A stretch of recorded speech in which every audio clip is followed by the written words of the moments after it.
करीब 4 दशक पहले भारतीय जनता पार्टी एक सीमित संगठन थी। न संसाधन थे, न बड़े दफ्तर, न ही सत्ता का अनुभव। कई जिलों में बैठकें स्कूलों, धर्मशालाओं या कार्यकर्ताओं के घरों में होती थी। लेकिन 20 जनवरी 2026 को जब बिहार की बांकीपुरा सीट से विधायक नितिन नबीन देश की सबसे बड़ी राजनीतिक पार्टी की कमान संभालते हैं, तो यह सिर्फ एक नेतृत्व परिवर्तन नहीं बल्कि एक ऐतिहासिक यात्रा का जीता जागता प्रमाण है। आज बीजेपी सिर्फ एक पार्टी नहीं बल्कि एक संगठनात्मक साम्राज्य है। करीब 18 करोड़ सदस्य, देश के 772 जिलों में अपने कार्यकाल, 20 राज्यों में सरकार और दुनिया की सबसे मजबूत जमीनी कैडर वाली पार्टी। यह सब एक दिन में नहीं बना। यह उस सोच का नतीजा है जिससे राजनीति को चुनावी मशीन नहीं बल्कि निरंतर चलने वाला संगठन माना गया।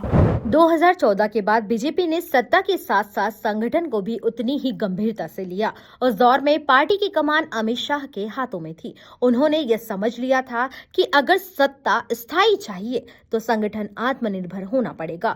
यहीं से शुरू हुई वह योजना जिसने बीजेपी को कांग्रेस जैसी पुरानी पार्टियों से मीलों आगे खड़ा कर दिया। हर जिले में स्थायी कार्यालय बनाने का फैसला आसान नहीं था। जमीन खरीदनी थी, निर्माण करना था, रखरखाव का सिस्टम बनाना था। लेकिन पार्टी ने 2017 में district office construction and management committee बनाकर इस सपने को जमीन पर उतार दिया। आज बीजेपी के पास 562 जिलों में अपनी जमीन है। 386 नए ऑफिस बने, 170 रेनोवेट हुए। यह सिर्फ ईंट पत्थर नहीं बल्कि विचारधारा के किले हैं। आर्थिक मोर्चे पर भी बीजेपी ने राजनीति की पारंपरिक सोच को बदल दिया। जहां दूसरी पार्टियां चंदे और चुनावी फंड पर निर्भर रही, बीजेपी ने एफडी सिस्टम, व्यवस्थित अकाउंटिंग और आत्मनिर्भर जिलों का मॉडल खड़ा किया। कांग्रेस नेता अजय माकन के मुताबिक दिसंबर 2025 तक बीजेपी के खातों में 10,107 करोड़ रुपए थे, कांग्रेस से 75 गुना ज्यादा। एडीआर के आंकड़े बताते हैं कि 2023-24 में देश की सभी पार्टियों की कुल आय का 74% अकेले बीजेपी के पास था। लेकिन इस पूरी कहानी का सबसे अहम पहलू है कैडर। 18 करोड़ प्राथमिक सदस्य, जिनमें 2 करोड़ सक्रिय कार्यकर्ता। यह संख्या कई देशों की आबादी से ज्यादा है। यही वजह है कि बीजेपी खुद को दुनिया की सबसे बड़ी राजनीतिक पार्टी कहती है।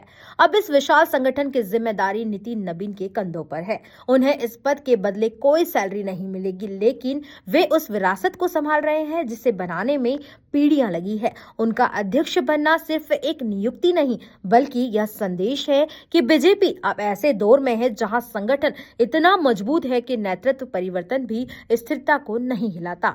नितिन नबीन बीजेपी के 12वें राष्ट्रीय अध्यक्ष होंगे। उनके सामने चुनौती सत्ता बचाने से ज्यादा संगठन को उसी गति से आगे ले जाने की है। यह विरासत भारी है, लेकिन यही बीजेपी की असली ताकत भी है। यह कहानी सिर्फ बीजेपी की नहीं है, यह उस राजनीति की कहानी है जिसने जमीन से शुरुआत की और दुनिया की सबसे बड़ी पार्टी बनने तक का सफर तय किया। और आज उस सफर की चाबी एक नए हाथ में है। प्योर श्योर दूध और घी, माँ के प्यार सा, मिलावट से दूर, भरोसे से भरपूर, प्योर भी श्योर भी।